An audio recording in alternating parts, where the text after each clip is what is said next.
여러분들 많이 좀 도와주시길 부탁드리고 여러 가지 잘 준비를 하겠습니다. 이제 얼마나 더 크고 날카로운 칼을 반정부 단체 또 반문 인사들에게 휘두를 것입니까?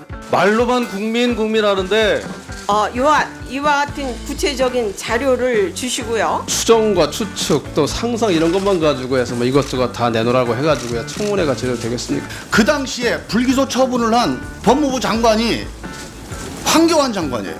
임명되신 것 축하드립니다.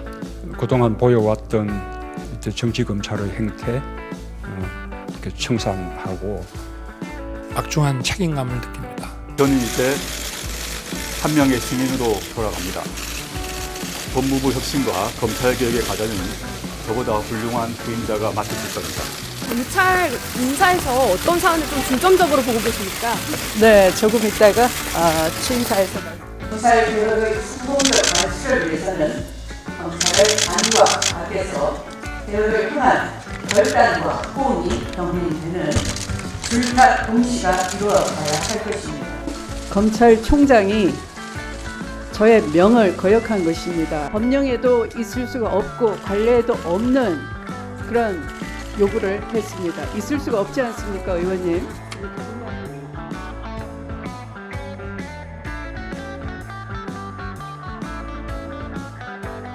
법무부 장관이 알란드는 검찰총장 두고 일을 해본 적도 없고 또 제 짓이라는 걸 해본 적도 없는데 선서 검찰총장에 취임하게 된다면 혼신의 노력을 다해 국민과 함께하는 검찰을 반드시 이루어내겠습니다. 대검 감찰부에서 하라 그랬는데 그죠?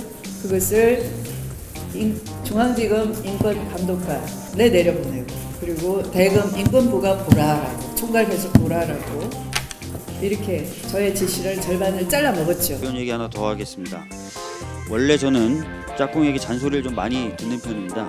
잔소리를 들으면 그때는 제가 알겠다라고 하지만 제대로 그 말을 따르지 않아서 자꾸 반복해서 잔소리를 듣게 되는 요즘 상황인데요. 이러다 보니까 어제는 제 짝꿍이 드디어 폭발을 해서 거친 표현으로 짜증을 내기도 했습니다.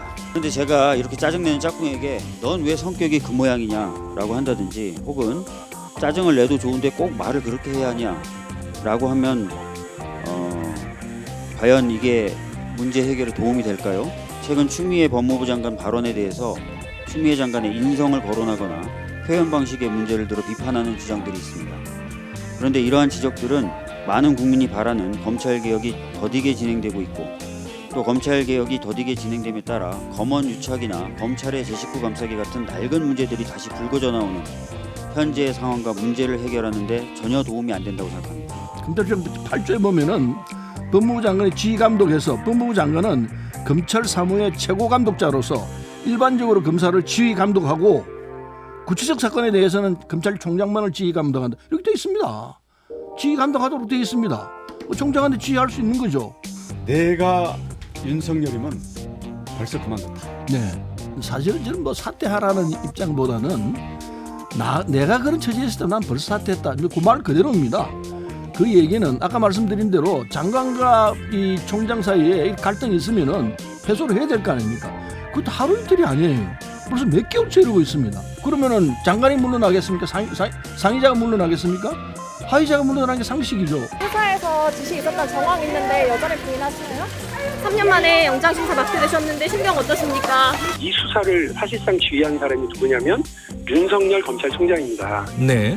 근데 이재용 부회장의 경제범죄의 혐의에 대해서 1년 7개월이나 수사를 해놓고 기소조차 못할 수준의 수사를 한 거라면 네. 윤석열 검찰총장 그것 때문에 관둬야 된다고 봅니다.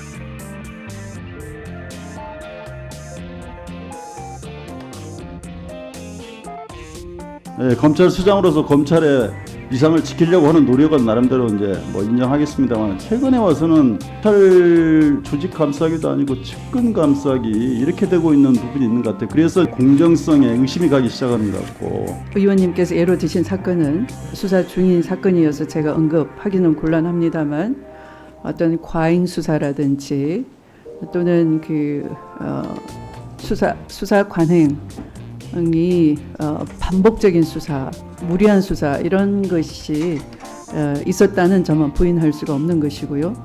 이 과거에 법무부 장관이 수사 지휘를 안 했다라고 하는 것은 사실이 아니죠.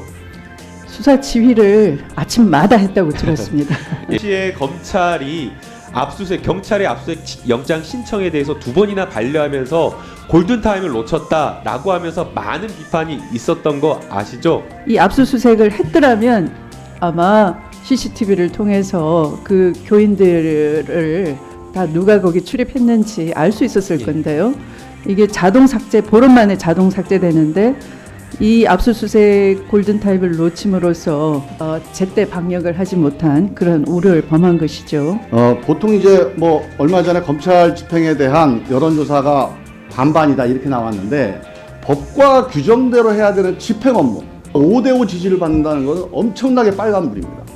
네, 아까 존경하는 김종민 의원 말씀이 그 수사에 대한 사법 집행기관이 5대5의 지지를 받는다는 건 문제가 있지 않느냐 하는 그런 날카로운 지적을 드렸습니다만 그 우려하시는 바를 아마도 검찰총장도 듣고 있으리라 생각을 합니다. 초기에 제가 취임사를 통해서 줄탁 동시를 강조했습니다.